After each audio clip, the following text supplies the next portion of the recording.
Conseil national de transition présente La France libre.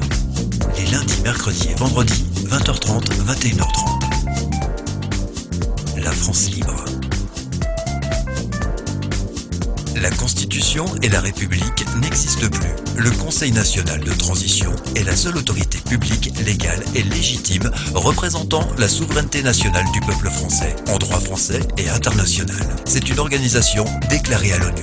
On rappelle, toutes les mesures Covid, y compris les inoculations soi-disant vaccinales, sont des expériences médicales ou scientifiques interdites par le droit international. Il s'agit de crimes contre l'humanité.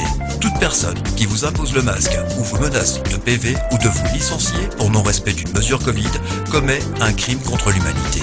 Pour connaître vos droits et les faire valoir, informez-vous. www.conseilnational.fr. Rejoignez gratuitement le CNT sur www.conseilnational.fr.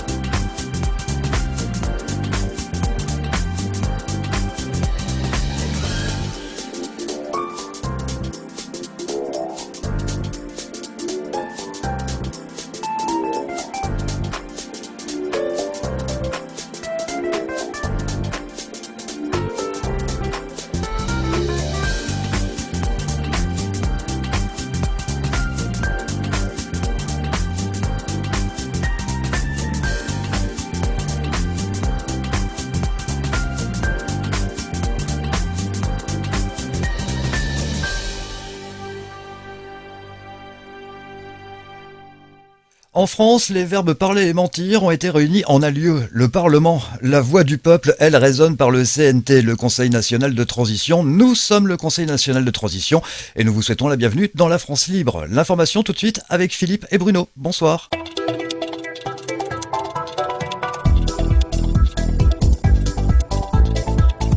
Bonsoir Bruno, est-ce que tu as des choses à nous dire particulièrement par rapport à cette journée du vendredi? Bonsoir à tous et surtout bonsoir à Didier Julien Garofalo qui nous rejoint à nouveau cette fois-ci, c'est très bien. Merci, merci et encore merci. Donc, Voilà. donc on a quelques problèmes de connexion. Donc, Didier Julien doit nous parler par téléphone parce qu'il est en plein milieu de la zone où se situent les incendies dans le midi de la France. Et apparemment, il y a des antennes relais qui ont été touchées. Donc, c'est pas évident, mais on va s'entendre quand même et on va essayer de faire au mieux. Voilà. Donc, c'est tout ce que j'ai à dire pour l'instant. Je te passe la parole, Philippe. Oui, ben écoutez, on va essayer d'avancer. Donc aujourd'hui, notre invité, c'est Julien Didier Garofalo, qu'on a déjà eu le plaisir et l'honneur de recevoir il n'y a pas très longtemps, dans la logique d'un rapprochement entre les différentes dissidents, évidemment.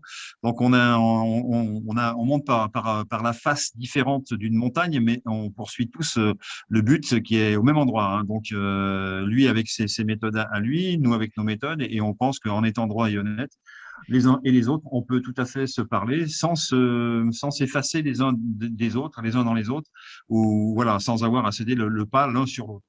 Donc, on va parler de plusieurs sujets. On va parler d'une part de ce que Didier et Julien a pu voir quand il était à la manifestation de Toulon la semaine dernière, ce qu'il a vu, comment son témoignage sera important.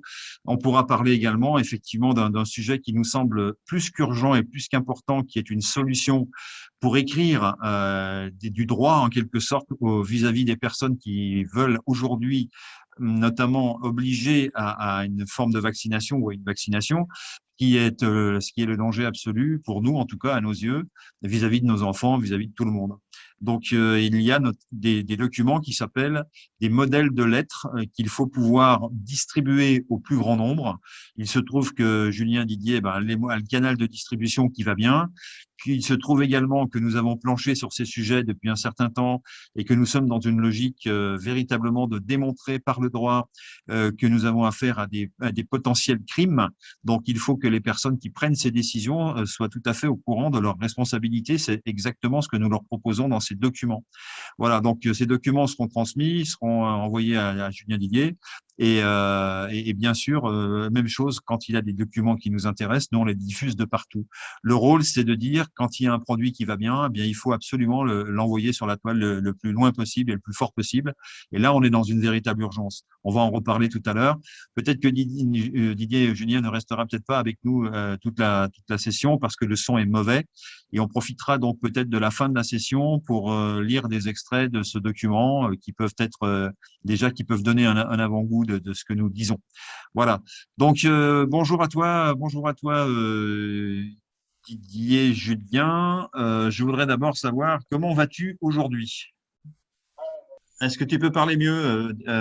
On t'entend pas là, on t'entend pas bien là. On t'entend pas bien. Alors, je disais que je tiens à vous remercier très sincèrement pour m'avoir reçu là pour une seconde fois. Donc aujourd'hui, c'est très important puisque la France bouge. La France bouge toute la France. Et effectivement, Toulon, où j'étais dans la manifestation, a énormément bougé dans le sens j'ai vu les gilets de la colère et non pas les gilets jaunes. Donc, ça veut dire que les professions, mais même les retraités, les jeunes, toutes les professions qui existent, donc les pompiers, les pompiers, les infirmières, les professions libérales, tout ça. Donc aujourd'hui, c'est un ras-le-bol de ce qui va nous imposer. Et c'est ça qui fait la force du mouvement, c'est qu'il est apolitique. Et que justement, des gens qui ont fait jeter de la manifestation, des gens du Front National aussi, où aujourd'hui les gens ne veulent plus d'hommes politiques, ne veulent plus de ce système, qui veulent se défendre tout seuls.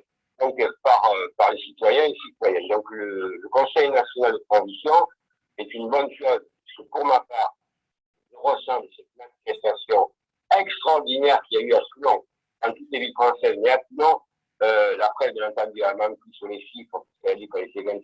Et on y était au bas mot 50 000, c'était de la folie. Mais ce qui est resté gravé, c'est qu'au départ, la première manifestation du siècle, il criait Macron démission, il a crié Macron en prison et le gouvernement pareil. Donc les gens aujourd'hui, ils ont compris que le danger numéro un, c'est Macron par sa politique qui mène sur le pass, sur l'obligation vaccinale, mais aussi sur les retraites, mais aussi sur la rentrée où l'essence augmente. Il y a des augmentations de partout, la pauvreté qui s'installe. C'est une cohérence qu'un petit pas, il confond, par exemple, j'ai fait quand même une vidéo là sur la révélation sur M. Macron et sa Brégançon, il confond M. Macron, l'asile politique, avec les gens qui sont illégalement en France. Donc, un pays comme l'Afghanistan, où des gens se font tuer, couper la tête, ça s'appelle l'asile politique, et c'est tout à fait normal que les gens demandent de l'asile politique quand ils sont en danger de mort vis-à-vis de ceux qu'on appelle les fils de Dieu, qui coupent les têtes. Et en même temps, les immigrés clandestins, et ceux qui sont en France, qui sont par millions, et qu'avant de parler, il n'a même pas la décence, alors que les Américains et les Français qui sont échappés de l'Afghanistan, ils en ont bien profité de laisser des gens dans la détresse et de nous parler de ces gens-là qu'il fallait les contrôler, alors qu'en France, il y a des millions de Français, des millions d'étrangers qui sont illégalement en France et où il y a, je crois, entre 4 et 8 000 assassins de Dieu qui sont prêts à faire sauter la France. Alors, M. Darmanin, qui devrait s'occuper d'abord des étrangers illégaux qui sont en France, et les gens qui ont l'asile politique, qui ça le droit, méritent l'asile politique, qui ont aidé la France, à juste titre. Il y a quand même pratiquement 100 gars qui sont morts en Afghanistan, plus à peu près 80 au Mali, donc ces militaires sont morts pour rien. Donc c'est ça qui est proprement scandaleux. Alors aujourd'hui, l'armée, moi, je lance un appel à l'armée, parce que comment M. Macron peut-il parler comme ça alors qu'il a fait engager les forces françaises, l'armée, où il y a eu des morts, plus de 100 morts donc, en Afghanistan et au moins 60 ou 70 au Mali, comment aujourd'hui il peut cracher sur ces Afghans qui sont, on va dire, démocrates, qui ont aidé la France, et ces soldats sont morts pour mettre la démocratie là-bas. Ils ne sont pas arrivés, bien entendu, parce qu'avec les Américains, c'est très difficile, mais c'est une honte par respect à ces gens qui souffrent vraiment la tyrannie et qui ont importé leur truc avec le professeur Paty, à qui ils ont quand même coupé la tête. Donc ces gens-là risquent la même chose, donc c'est une honte pour M. Macron, mais il y a tout ça qui ne va pas. Alors j'ai senti à Toulon, parce que bon, beaucoup de gens m'ont reconnu, parce que j'étais beaucoup avec des gens du CNT, et qui pourront vous le témoigner, donc j'ai parlé à beaucoup de chaînes, là je vais continuer parce que j'ai des chaînes qui m'ont demandé de faire direct. Donc franchement, il y a beaucoup de choses à faire. Il y a ce ras-le-bol politique qui, les gens ne veulent plus de ces hommes véreux, menteurs, qui encore aujourd'hui se nous mentent et qui nous racontent que les enfants maintenant en moins de 10 ans, et il va falloir se faire vacciner. Je rappelle aux gens qu'il y a 12 millions de scolaires qui vont rentrer, plus les facultés, plus les étudiants en fait, scolaires, il y a 12 millions, donc plus des millions de personnes qui risquent de perdre leur emploi. Aujourd'hui, effectivement, ce que vous faites, vous, c'est un modèle de lettres qui s'adresse aux hautes personnalités et qui va leur démontrer, et je vais la diffuser, leur responsabilité, parce que leur responsabilité, ils n'ont pas le droit, c'est illégal, le pass sanitaire et les obligations vaccinales, ce sont des textes européens, internationaux et même le droit pénal et le droit civil et des jurisprudences. Donc aujourd'hui, nous assistons, M. Macron, je crois que il a compris qu'il allait passer aux élections. Donc, c'est les informations que j'ai des amis qui sont placés dans l'armée française, ça pour rigoler, et au personnage de l'armée française, et donc, je dirais leur nom, temps voulu, et en même temps au sein de la police. Donc, il a passé des amis, et aujourd'hui, ces gens-là se lâchent. M. Macron est établi bien à Brégançon 3 semaines, non pas pour passer des vacances. Regardez, il n'a pas beaucoup bronzé. Excusez-moi, je reviens sur Brégançon, on a été coupé. Donc, c'est pour vous dire qu'ici, au Luc, il y a un très mauvais, par rapport au peu qu'il y a énorme sur le Luc, puisqu'on a eu le privilège d'avoir M. Macron et M. Darmanin à 500 mètres d'où j'habite. Donc, j'étais à 2 doigts d'y aller, mais donc je préfère rester encore chez moi et à travailler pour vous que d'aller voir ces deux guignols. Voilà, donc aujourd'hui, M. Macron est au Fort Brégançon très simplement parce que depuis 3 semaines, il sait qu'il est en danger, il reçoit des menaces de mort de compatriotes français qui en ont plein le dos, hein, on va dire, pour être poli, et qui veulent passer à des actions illégales. Donc moi, je ne cautionne pas. En plus, il reçoit des menaces, et ça on le sait, des islamiques français qui sont sur le sol français ou à l'extérieur qui ont menacé la France, et notamment M. Macron il y a quelques semaines. Voilà. Donc, ce monsieur est à Brégançon parce qu'ils l'ont mis là-bas 3 semaines parce qu'ils ne savent pas ce qui va se passer en plus avec les manifestations, puisque il y a le peuple qui descend dans la rue, il y a ces 3 composantes. Donc, c'est de source officielle, c'est un peu comme Ceausescu, il a l'hélicoptère qui est prêt et après à s'échapper. Parce que c'est des personnes qui m'écoutent ce soir devraient se rappeler qu'un chef d'État qui va à Brégançon ne reste pas plus entre 3 jours et 1 semaine, tellement que l'endroit est ennuyeux. Donc, lui, ça fait 3 semaines. Donc, les langues commencent à se délier. Et aujourd'hui, il nous montre l'histoire des Antilles, où moi-même, je reçois une photo. Il y a 0 personne dans l'hôpital. Il faut bien que les gens comprennent. J'ai la photo, donc j'ai la preuve formelle. Et ce que d'ailleurs, tout à l'heure, on discutait avec vous, les gens du CNT, vous avez raison. Donc, moi, j'ai la preuve formelle qu'il n'y a personne. C'est des chiffres bidons. Ils vont même nous montrer qu'il y a des morts. Nous font même faire voir les morts pour nous faire peur, toujours dans la peur.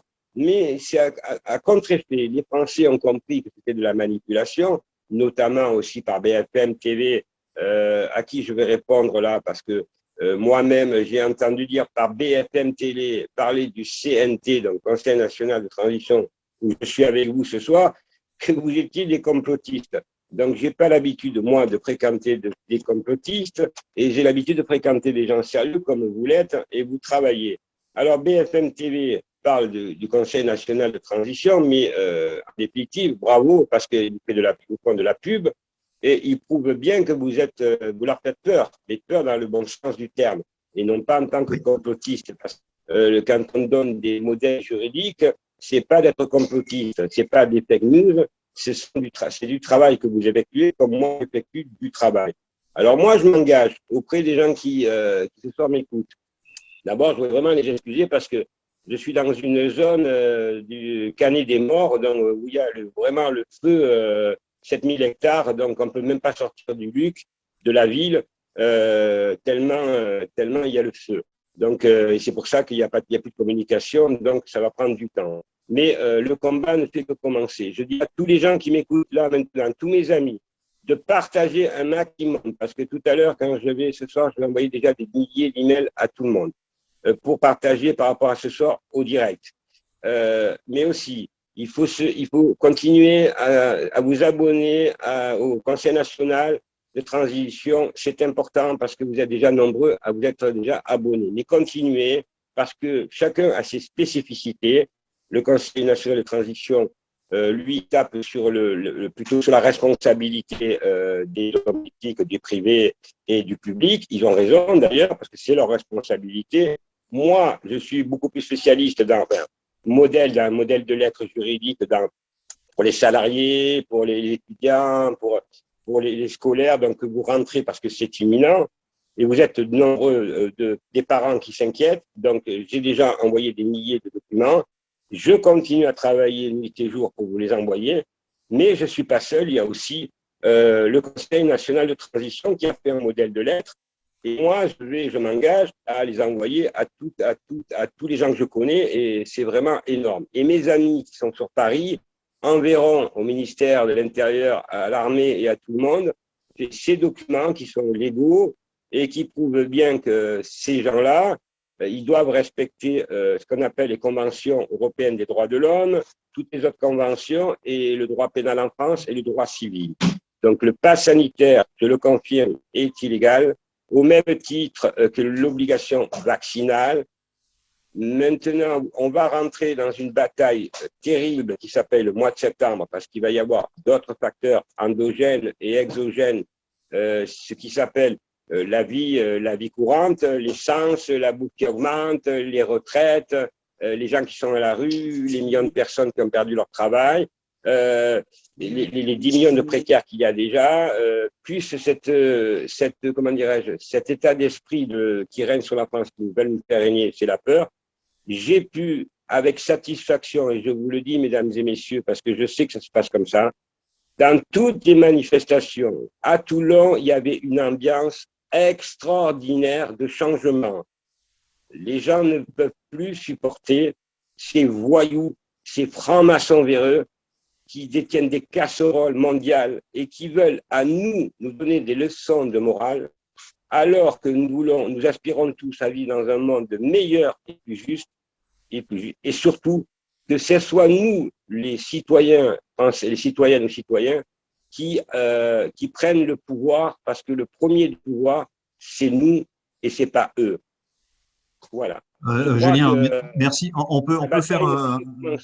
Et je suis content de pouvoir m'exprimer en très peu de temps. Voilà.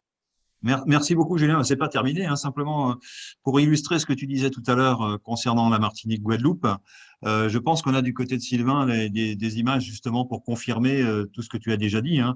Il y a même des photos, bien entendu, mais on peut peut-être, Sylvain, tu me fais signe si c'est possible. Absolument. On va partager ça ensemble. C'est en vidéo et ça se passe du côté du soleil. Allons-y.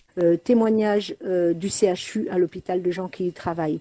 Tous les stocks d'ivermectine ont été réquisitionnés par l'État, par le biais de la gendarmerie, dans toutes les pharmacies, puisque les médecins ici commençaient à prescrire beaucoup d'ivermectine, d'azithromycine et tout le protocole qui empêche les gens d'aller à l'hôpital.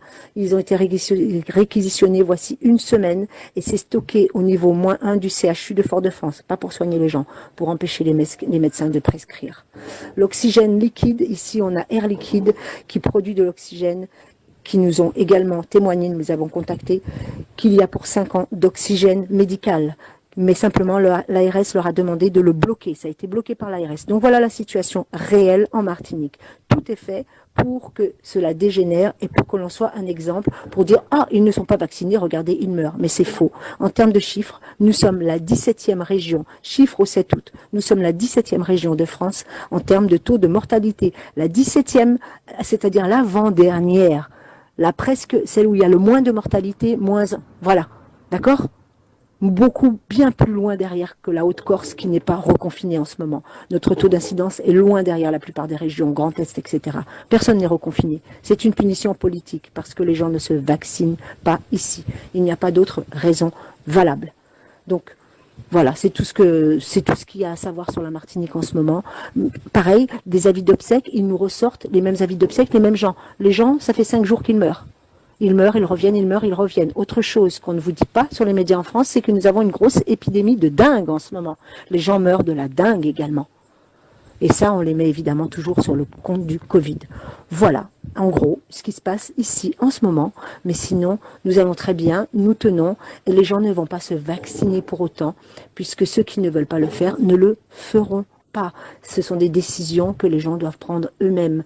Donc c'est attention parce que c'est pour vous faire peur en métropole et pour vous faire prendre des décisions sous le coup de la peur une fois de plus. Ne vous inquiétez pas, ici les morts ne jonchent pas les rues. Nous allons plutôt bien et nous nous débrouillons pour ne pas nous laisser faire et écraser par toute cette politique non sanitaire. Voilà, de l'information qui nous vient directement de la Martinique. Oui, Julien, ça veut dire que... Vas-y. Écoute, j'ai envie de rigoler parce qu'ils disent qu'il y a la dengue, il y a la dengue qui frappe là. Mais je crois que si j'avais un jeu de mots, c'est eux qui sont dingues, qui sont très dangereux. Parce que si on les écoute, il n'y a plus de morts de cancer, il n'y a plus de morts il y a plus que le Covid. Alors les gens ne sont pas bêtes, hein. Moi je vois quand même dans la manifestation et nous sommes quand même au mois d'août. Mi-août, non, le 15 août. Donc, il faut bien se rendre compte que le 15 août est sacré en France, qu'il y avait en France, on pense, entre 3 et 5 millions de personnes. C'est le chiffre vraiment réel. Et eux, ils nous ont trouvé 220 000 ou 210 000. Donc, si tu préfères, au bout d'un moment, ils font rigoler tout le monde. Mais ils ne sont pas crédibles.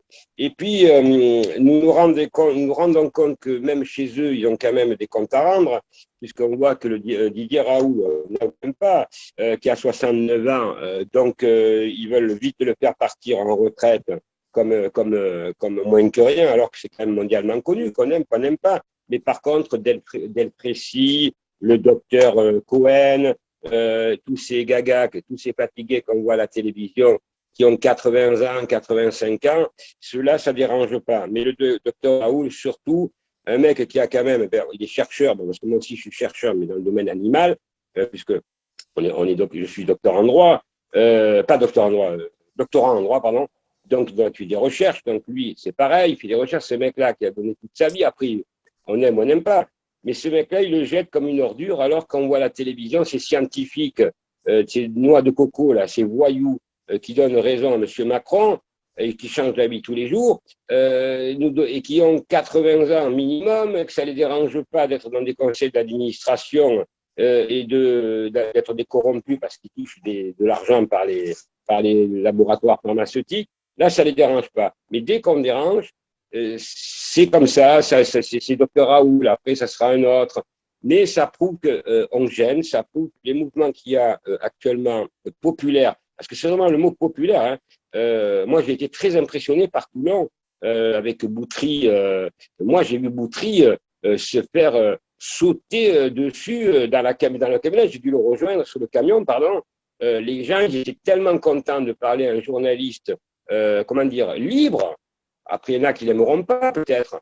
Mais j'ai vu l'engouement qu'il y avait autour de ce journaliste impressionnant. Quand j'ai pris la photo avec lui, qu'on a parlé, et bientôt, je me fais écraser par la foule tellement qu'il y avait des milliers de personnes qui voulaient le toucher, qui voulaient…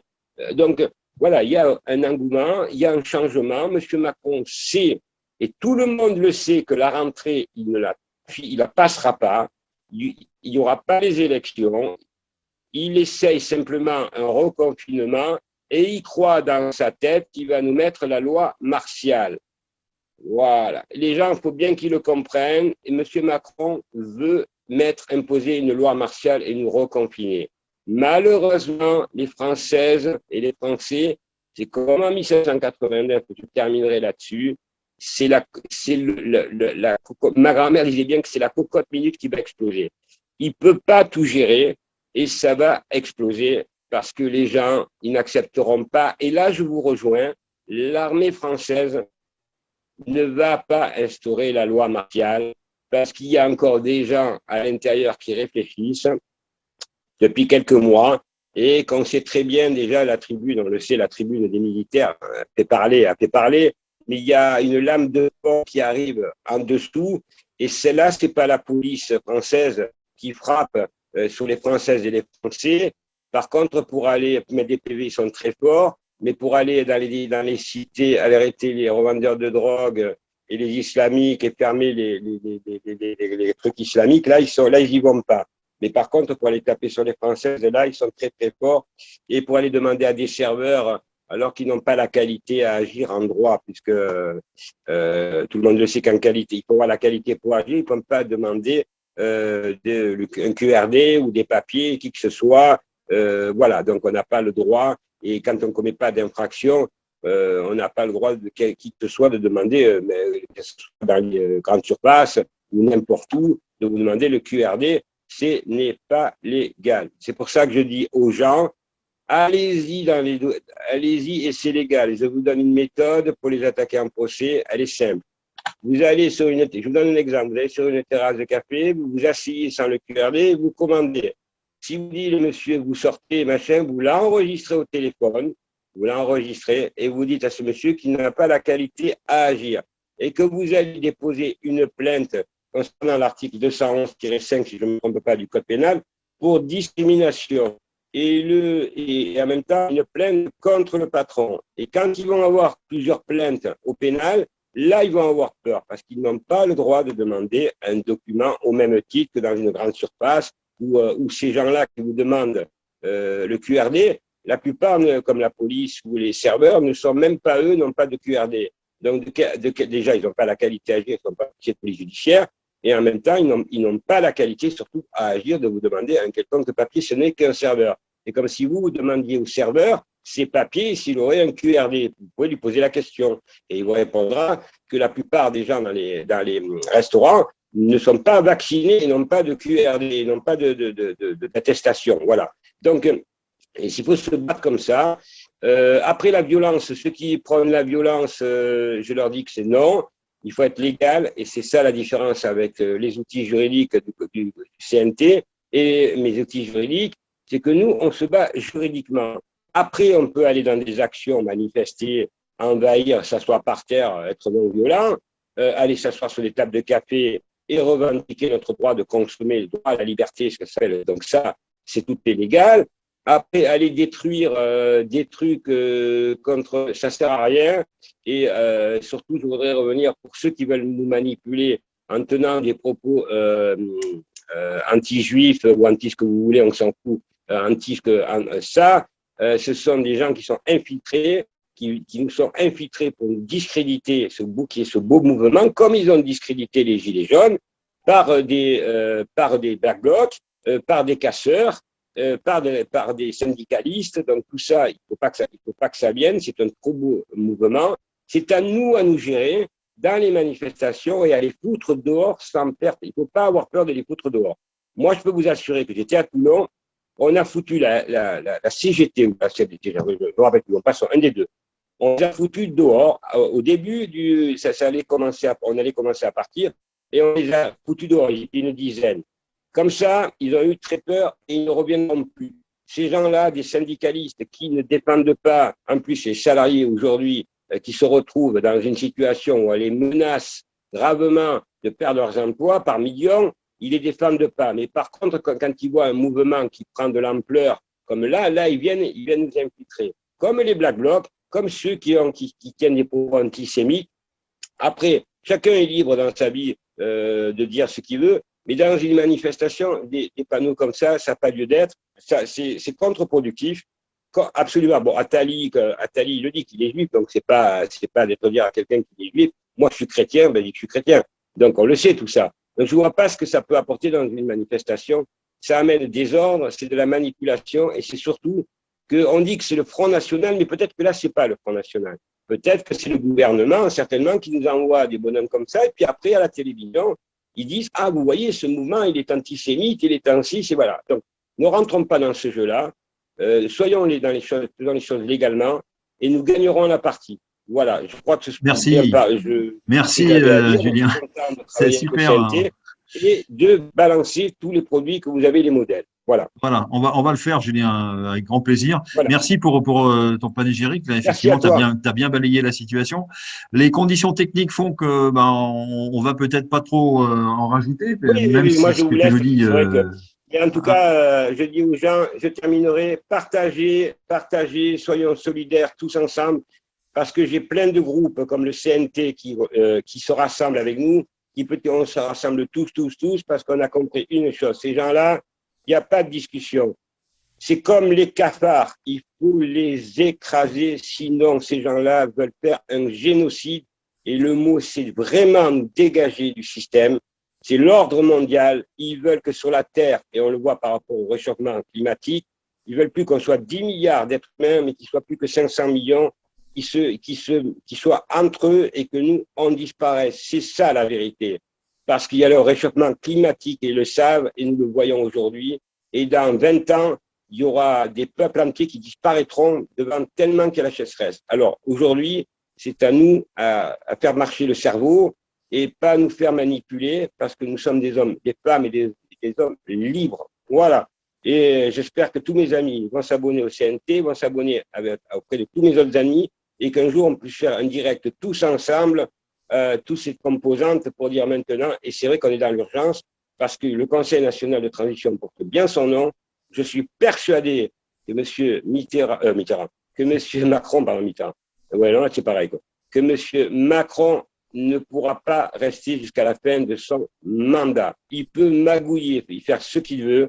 Le peuple aujourd'hui est au bord de la crise de nerfs, et au bord, je vais dire le mot, et j'aime pas employer ce mot-là, est au bord de la révolution. Voilà, quand on n'a plus rien dans l'assiette, on menace des parents, des enfants de ne pas avoir à manger dans son assiette, là, c'est ce qui a déclenché, ceux qui connaissent la Révolution française, ça a déclenché en 1789 le manque pour manger, ça leur a déclenché de mauvaises récoltes, ça leur a fait la Révolution française. Et là, on y va droit parce qu'il y a une pauvreté intellectuelle, richesse, les gens dans la rue qui crèvent la dalle, les personnes âgées qui font les poubelles, les salariés, ceux qui se sont suicidés, ceux qui sont bientôt en faillite, tous ceux qui sont des millions de RSA, la pauvreté, on le voit, ça ne peut plus durer. Voilà, les partages de la richesse, ça existe. Et si on ne le fait pas vite, dans 2-3 ans, on ne sera plus là. Pas dans 50 ans. Hein. Super, écoute, merci, c'est une belle conclusion. Et en tout cas, merci à vous, je remercie le CNT, je vous remercie. Merci à toi, Didier. Merci, à bientôt. J'aurais aimé que le feu se... Excusez-moi s'il y avait de l'humour, j'aurais préféré que ça soit qui coupe ou à Matignon, vous voyez, le Wi-Fi. Mais bon, voilà, donc j'ai dû me piquer encore avec le feu, M. Macron, juste à côté, à 500 mètres, avec Darmanin. Donc, alors déjà qu'on avait chaud, parce qu'on a chaud ici, en plus, si en plus on doit se supporter ces deux camps, on s'en sort plus. Merci à tous, au revoir. Merci, au revoir. Au revoir Didier. Au revoir. Merci Didier Julien Garofalo d'avoir accepté notre invitation. Au moment où la France est occupée par la dictature, l'heure est à l'Alliance, alliance des Français, des lanceurs d'alerte et des forces de l'ordre avec le Conseil national de transition qui est une solution juridique pour l'avenir de la France. Pour l'avenir de la France, absolument. Et là, on vient de vivre un grand moment de fraternisation, puisque donc Didier Julien, il a ses idées, il a sa façon de faire, sa façon de voir le monde. On n'est pas tout à fait d'accord, par exemple, sur la notion de réchauffement climatique. Lui postule qu'elle a l'air d'être vraie. Nous, on est un petit peu plus sceptiques par rapport à ça.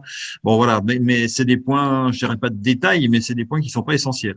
Par contre, sur l'essentiel, oui, bien sûr, on est tous d'accord que ça peut pas durer, que ce qui nous attend à la rentrée avec des notions notamment d'obligation par rapport au pass sanitaire, par rapport à l'obligation vaccinale, ce sont des dangers absolus.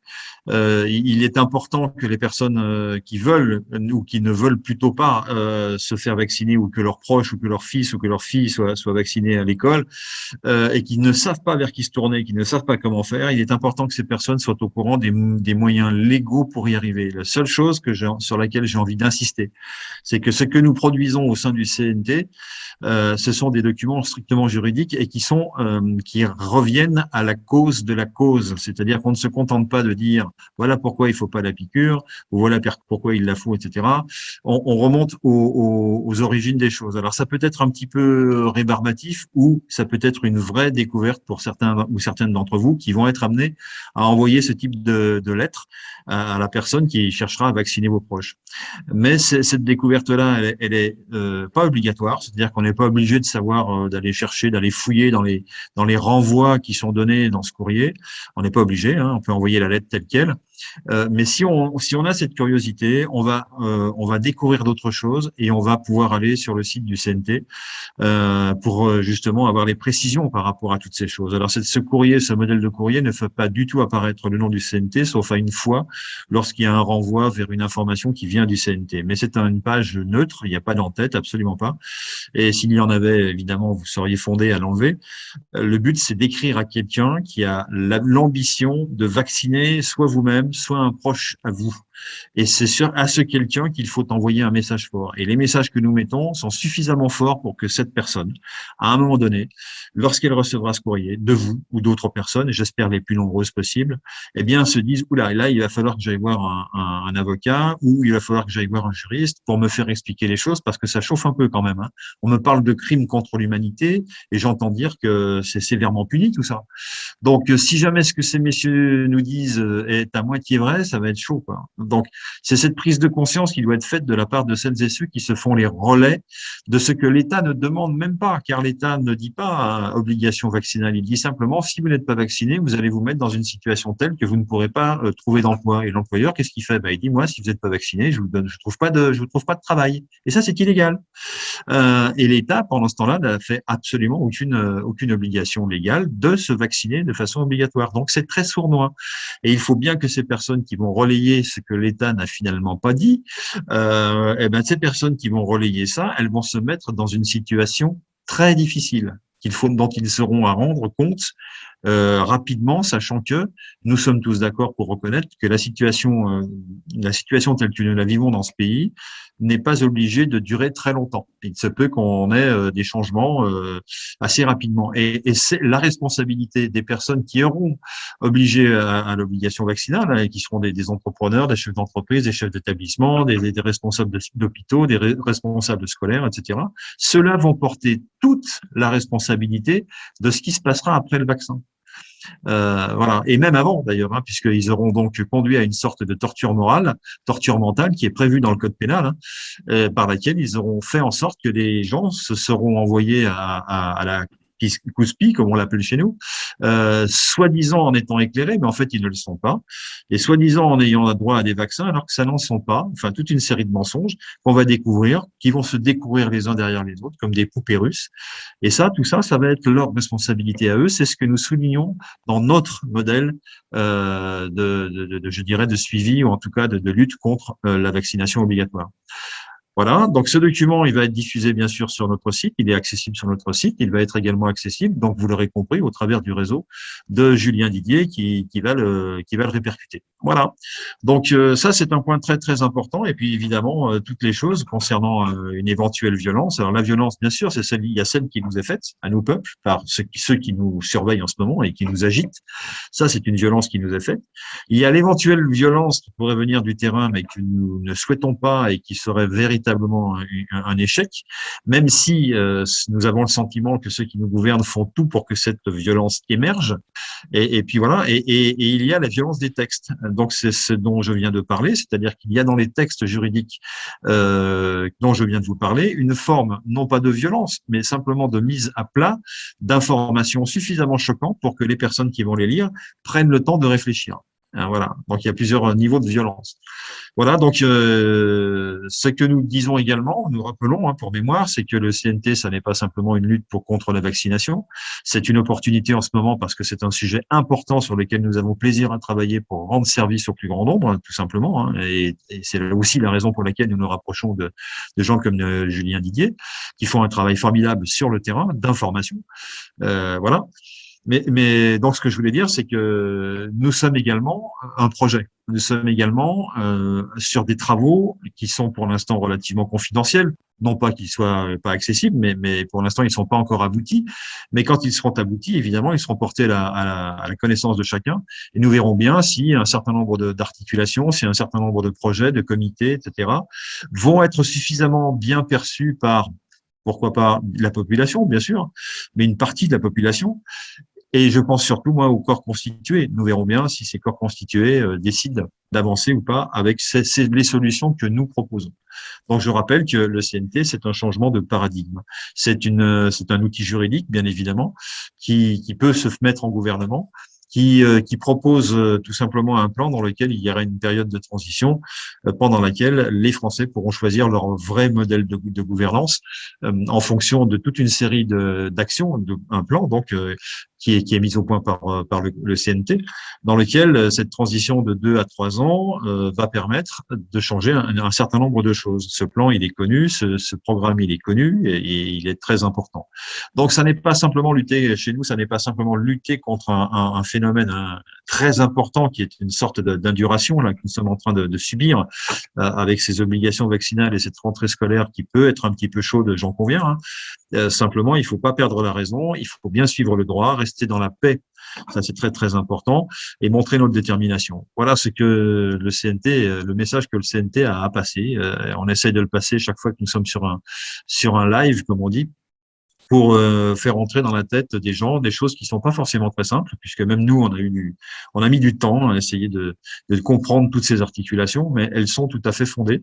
Et je peux vous assurer qu'elles ont déjà séduit un certain nombre de personnes, voilà, dont celle dont parlait tout à l'heure Julien Didier, qui sont soit des militaires, soit des gendarmes. Et il y en a, mais il y en a pas mal qui ont vu, qui ont compris et qui pensent que c'est pas mal. Donc voilà, on va pas se contenter de les attendre évidemment, puisqu'on peut mourir d'attendre.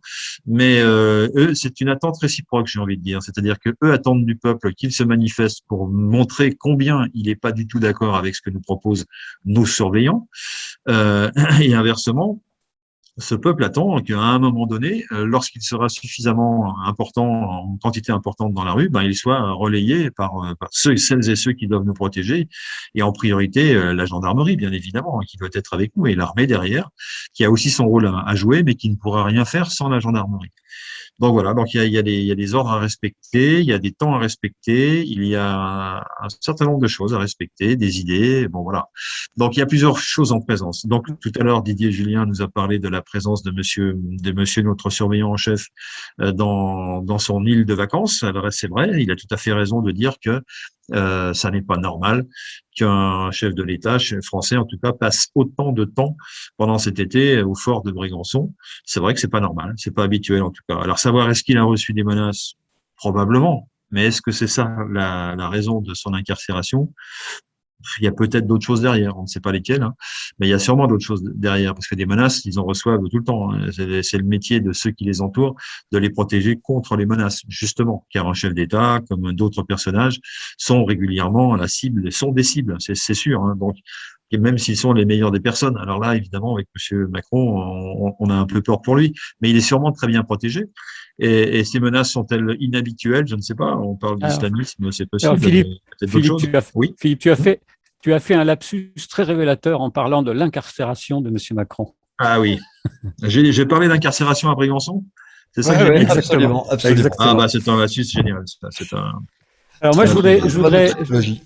je voudrais parler de 3 minutes, mais je vais couper ma caméra parce que j'ai des problèmes de stabilité de connexion.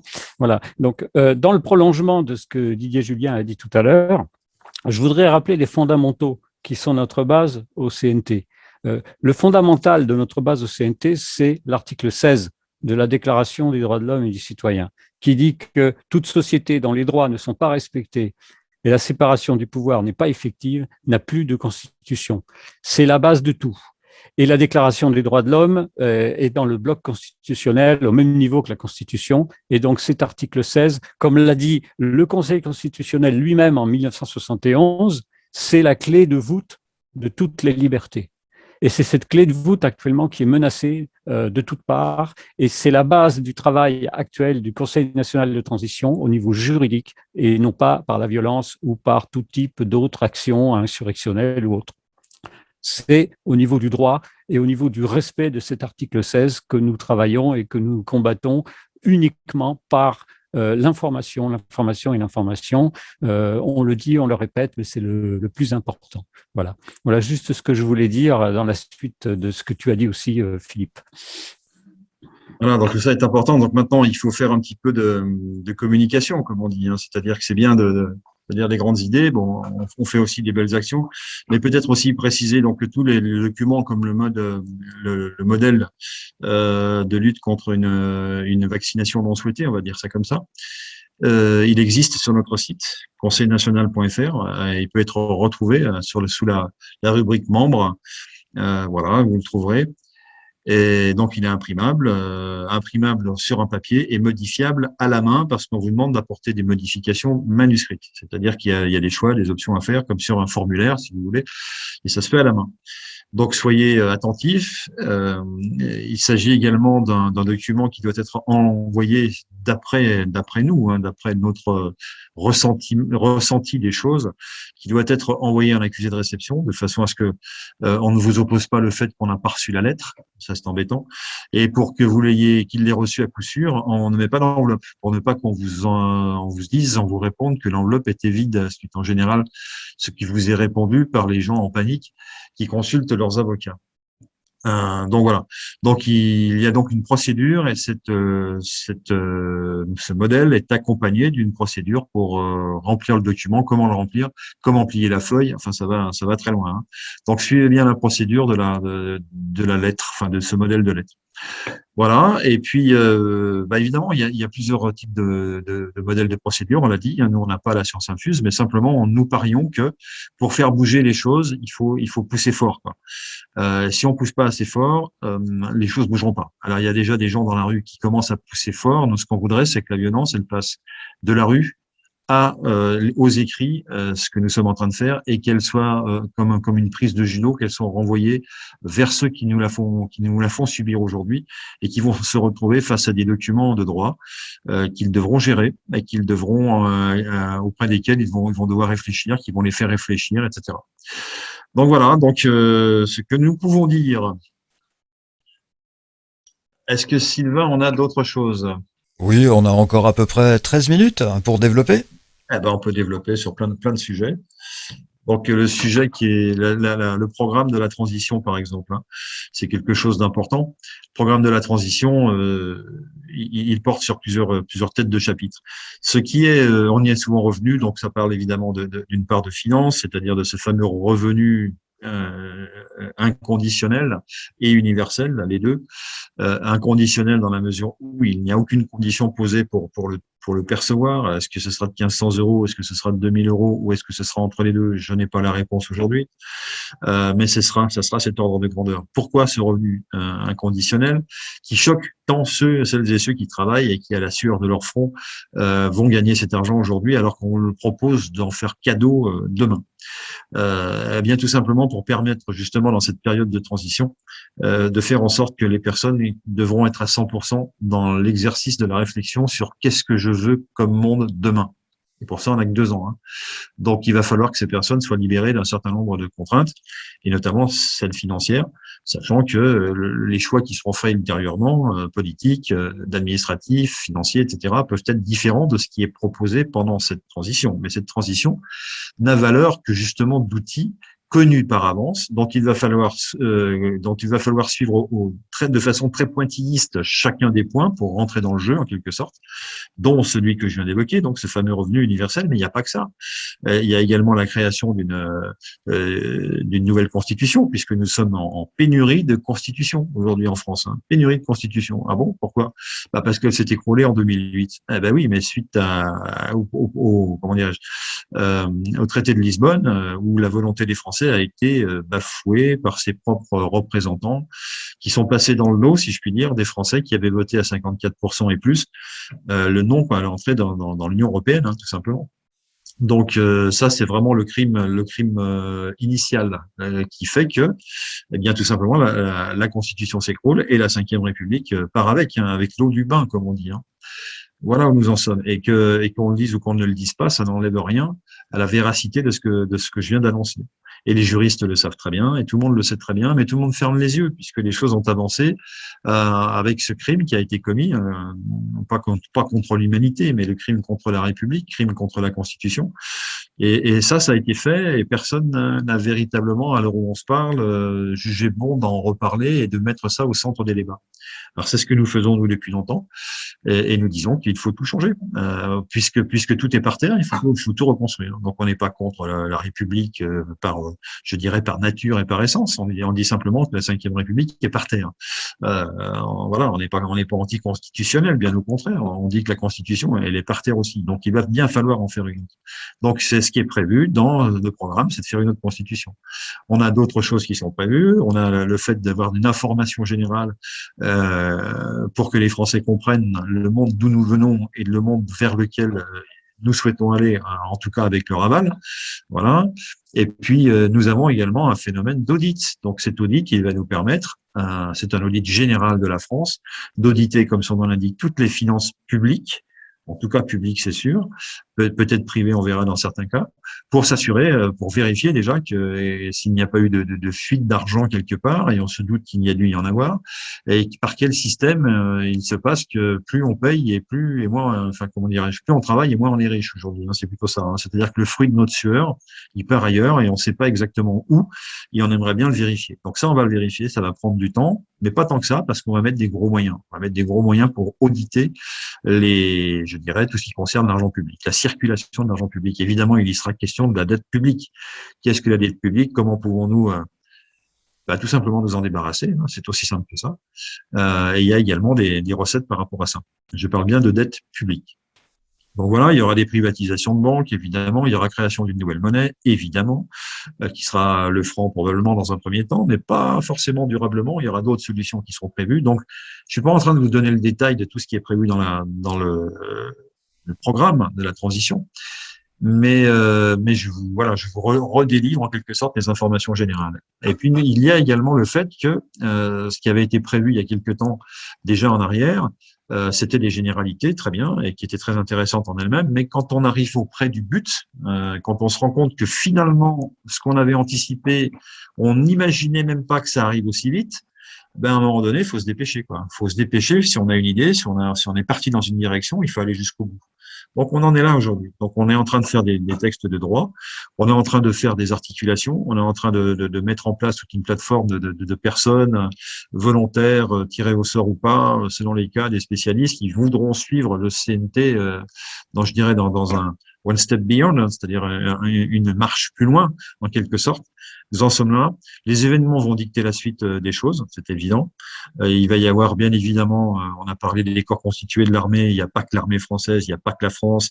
C'est un phénomène qui est mondial, évidemment, sur lequel on a la chance, en France, d'être un petit peu plus précis et plus arc-bouté, pour la simple raison qu'en France, comme on l'a souvent dit et que je le redis ce soir, nous bénéficions de la Déclaration des droits de l'homme et du citoyen de 1789. Et que ça, c'est pas simplement symbolique. C'est au-delà du symbole. C'est une véritable chose. C'est une vérité qui peut être administrée pour tous les habitants de cette planète. Et je peux vous dire que tous les habitants de cette planète aimeraient pouvoir bénéficier des droits de l'homme et du citoyen, évidemment. Hein. Alors aujourd'hui, nous sommes bien placés pour savoir qu'il y a une sorte de gauchissement entre la déclaration de 1789 et de ce que nous vivons aujourd'hui. Je rappelle que les 1789, ce sont des déclarations, c'est pas des lois, c'est des principes généraux, certes, mais qui sont d'une précision redoutable et dont aucun mot, aucune lettre, aucune virgule n'a été changée, sauf à partir de 1948, je crois, lorsque l'ONU en a fait une version mondiale. Donc, c'était la Déclaration universelle des droits de l'homme. Il y a une ligne, je crois, qui a été rajoutée, une ligne ou deux, mais qui n'est pas significative. Donc tout ça pour dire que ce qui a été pensé par les philosophes du XVIIIe siècle en France a été plutôt bien pensé, a été plutôt bien repris par celles et ceux qui ont justement participé à la rédaction de ce document, qui était d'une rédaction collégiale, j'insiste sur le fait. On se fait opposer quelquefois qu'elle a été rédigée par des francs-maçons, ma foi, c'est bien possible, mais je crois que d'autres avant moi l'ont dit, c'est pas parce que ça a été rédigé par des francs-maçons qu'elle est forcément mauvaise tout le temps, et l'usage a montré que c'était plutôt vertueux, que c'était plutôt une déclaration vertueuse et qu'il convenait dans conserver chacun des termes. Donc la France conserve, grâce à cette déclaration de 1789, une sorte de leadership dans l'émancipation de la liberté, dans l'émancipation des êtres humains vers la liberté. Donc ça, c'est quelque chose d'important. Et cette liberté, il faut savoir quoi en faire, il faut savoir comment, bien sûr, comment la mériter, hein, c'est évident, mais il faut aussi savoir dans quelle mesure elle nous a été volée. Et ça, c'est quelque chose, quelque chose dont on ne prend pas assez la mesure. Elle nous a été volée en permanence, tout au travers du 19e siècle et du 20e siècle surtout, et du siècle dans lequel que nous avons entamé depuis 20 ans. Ben voilà, cette liberté-là, il faut la recouvrer, lui redonner du sens, et puis lui redonner de goût au projet, à la joie, à l'envie, tout simplement, qui pour l'instant fait défaut. On a des sentiments plutôt négatifs autour de soi. On voit des gens en colère, hein, c'est normal. Ils ont plus à manger, ils ont plus de perspective. On leur promet d'injecter des choses dans leurs veines, ça leur plaît pas beaucoup. Donc il y a tout ça qui vient qui vient s'empiler. Les difficultés de circulation. Quand on va boire un verre, on est obligé de produire ses papiers. Enfin, c'est juste, ça rappelle les pires heures de la France des années 40. C'est bien dommage. Alors, on se dit, c'est passager, c'est lié à une maladie qui nous est tombée du ciel ou de l'enfer, on ne sait pas exactement, ou d'un laboratoire, hein, ce qui peut être la même chose. Et cette maladie, voilà, elle a arrêté complètement le processus de liberté des hommes pour le faire régresser. Le faire régresser véritablement et arriver à un moment où évidemment c'est une sorte de tyrannie, c'est même pas une sorte, c'est une tyrannie qui s'exerce au motif d'un prétexte médical dont tout nous dit que ça n'est qu'un prétexte, dont tout nous dit que s'il serait bien possible que ce soit basé sur quelque chose de faux, et on le saura bientôt, etc., etc. Donc voilà, nous sommes dans la lutte de la vérité contre le mensonge. Nous sommes dans la lutte peut-être pour ceux qui y croient je dirais du satanisme contre la divinité. Voilà, il y a vraiment des grosses masses qui sont en train de se mettre en œuvre, et on a vraiment l'impression que cette rentrée de septembre ou d'octobre ou de novembre, je ne sais pas, va nous amener des réponses à un certain nombre de questions. Il s'agit que ce soit les bonnes réponses, et pour que ce soit les bonnes réponses, Il s'agit de prendre, nous tous individuellement, notre destin en main. Au sein du CNT, nous avons la prétention, l'ambition en tout cas, de vous aider à prendre votre destin en main, non pas pour réfléchir à votre place, mais pour que vous réfléchissiez par vous-même, avec des éléments qu'on vous donnera et qui vous donneront envie de réfléchir par vous-même, qui vous donneront envie de refaire société en vous intéressant à nouveau à la vie en public, ou vivre ensemble, alors que jusqu'à maintenant, les gens sont dégoûtés, ils vont plus voter, la politique pour eux, ça ne les intéresse plus. Voilà, et il y a quelque chose qui tombe par rond, mais ils ne savent pas quoi. Voilà. Donc nous, on a un devoir de réinformation pour que vous sachiez, vous, les uns et les autres, à quoi s'en tenir en la matière. Donc voilà, je rappelle le conseilnational.fr, toutes ces informations y figurent. C'est un vaste livre ouvert sur la vie, sur l'histoire, sur l'économie, sur la science, sur la finance également. Et il faut y aller. Il faut y aller parce que ce qu'on apprend là, c'est différent de ce qu'on a appris généralement à l'école. J'ai eu la chance d'aller à l'école un petit peu longtemps, mais voilà. Mais je m'aperçois que ce qu'on a appris, c'était pas forcément très bien. C'était compliqué. Et quand c'est compliqué, c'est qu'on cherche à embrouiller. Et c'est un petit peu la conclusion de tout ce que j'ai pu apprendre. Et en matière d'économie en particulier, il y a beaucoup d'embrouillage. Et moi, je me dis aujourd'hui que quand une chose n'est pas simple à comprendre par le cerveau d'un homme normal, c'est qu'il y a une embrouille. Voilà. Et je me trompe plus. Cette grille de lecture me va très bien. Voilà. Est-ce qu'il y a d'autres sujets qu'on pourrait aborder, Sylvain, Bruno? Tu as pratiquement tout dit, Philippe, mais le point le plus important, je pense, c'est de bien faire comprendre aux gens qui nous écoutent qu'on n'est pas du tout dans une optique d'agir d'une manière désordonnée ou d'une manière violente ou d'une manière qui pourrait nous retomber dessus. C'est-à-dire qu'on ne va pas se tirer une balle dans le pied comme l'ont fait les gens en 1789 qui ont détruit beaucoup de choses au niveau de leur patrimoine et en même temps qui ont malheureusement massacré pas mal de monde. Donc nous, notre peur, la seule peur qu'on a, c'est qu'on ne veut pas qu'il y ait une guerre civile, on ne veut pas qu'il y ait une insurrection incontrôlée, parce que ça n'aboutirait jamais à quelque chose de positif.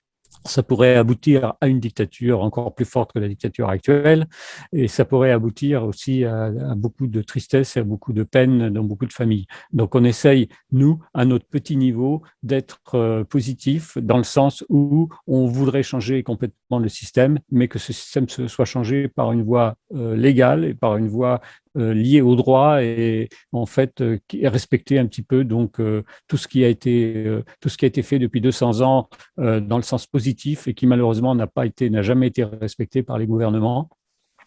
Et surtout pour rendre hommage à nos ancêtres et à nos parents qui se sont battus notamment en 1940 pour qu'on garde notre liberté qui est très très très fortement menacée actuellement. Voilà ce que je voulais dire à mon petit niveau.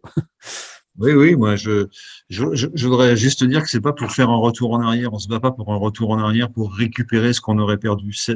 Heureusement, c'est plus important que ça. C'est-à-dire qu'on se bat pour, bien sûr, récupérer la liberté, ça va de soi, et la responsabilité qui va avec, mais pour aller dans un monde évolutif à plein de niveaux, et en particulier au niveau technique, tout simplement, au niveau matériel. Et il va y avoir, lorsqu'on ferait cette bascule, on va tomber sur des informations, sur des brevets, des informations qui vont changer notre vie quotidienne. Donc voilà, on va aller bien plus loin, bien plus haut que de récupérer du comme avant, quoi. Parce que vous savez que du comme avant, on obtient toujours un peu plus de mêmes résultats, quoi. C'est un peu ça. Hein.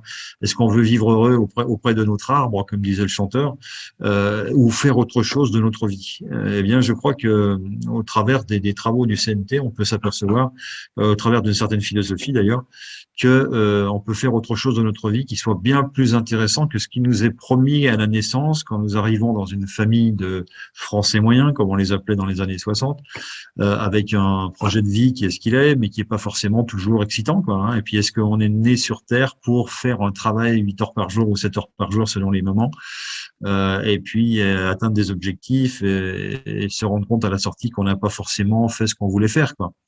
Voilà, donc je pense que ce que nous allons vivre dans pas très longtemps, ça va répondre à toutes ces préoccupations-là, et ça va faire des hommes des êtres heureux, un peu comme les animaux sont naturellement heureux dans la nature. Nous, il faut qu'on soit heureux, qu'on soit heureux dans notre nature d'êtres humains sociaux qui vivons ensemble et qui pouvons faire des choses ensemble, retrouver la capacité à aimer l'autre. Je m'oppose en cela à certaines paroles qu'on entendait dans les années 40, 50. L'enfer, c'est l'autre. On sait très bien qui a dit ça, je ne vais pas citer son nom. Aujourd'hui, il faut que l'autre soit plus un enfer. Il faut qu'on puisse aider l'autre. Il faut qu'on soit avec l'autre. Voilà. Et on fait partie de l'autre. Et quand on aura pris conscience de tout ça, je pense qu'il y aura des évolutions importantes. Pourquoi est-ce qu'on n'a pas pu en prendre conscience jusqu'à maintenant? Parce que ça ne nous a pas été donné de le faire, quoi, tout simplement. Alors, il y a beaucoup de choses qu'on nous reproche de ne pas savoir faire, nous, en tant que peuple. On s'aperçoit à l'inverse qu'on les fait très bien lorsqu'on nous en donne les moyens. On est aussi fort que les autres. Quand je dis les autres, c'est ceux qui sont tout en haut, tout en haut, tout en haut, et qui croient qu'ils sont plus forts que nous. Moi, je crois pas qu'ils soient plus forts que nous. Je crois qu'ils ont des moyens différents, c'est vrai, des informations très différentes, ça c'est sûr, et qu'ils nous observent un petit peu comme le berger observe son troupeau. Alors, entre le berger et le troupeau, il y a une relation d'amour. Entre eux et nous, j'en suis moins sûr. Donc, il est temps de reprendre notre destin en main, évidemment, de faire en sorte de ne plus dépendre de ces gens, et c'est bien parti pour ça. Voilà. Toutes les grandes crises de l'humanité ont toujours abouti à une grande renaissance après. Voilà ce que je voulais juste dire pour terminer. Merci à tous et merci Sylvain. Certainement irez-vous manifester demain samedi pour la liberté et contre le pass sanitaire. Laissez parler votre cœur et surtout sans violence. Merci Philippe, merci Bruno, merci Didier Julien Garofalo. Notre prochain rendez-vous avec le Conseil national de transition, ce sera lundi à 20h30. Nous vous souhaitons une excellente soirée.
national de transition présente La France libre. Les lundis, mercredis et vendredis, 20h30, 21h30. La France libre. La Constitution et la République n'existent plus. Le Conseil national de transition est la seule autorité publique, légale et légitime représentant la souveraineté nationale du peuple français, en droit français et international. C'est une organisation déclarée à l'ONU. On rappelle, toutes les mesures Covid, y compris les inoculations soi-disant vaccinales, sont des expériences médicales ou scientifiques interdites par le droit international. Il s'agit de crimes contre l'humanité. Toute personne qui vous impose le masque ou vous menace de PV ou de vous licencier pour non-respect d'une mesure Covid commet un crime contre l'humanité. Pour connaître vos droits et les faire valoir, informez-vous. www.conseilnational.fr. Rejoignez gratuitement le CNT sur www.conseilnational.fr.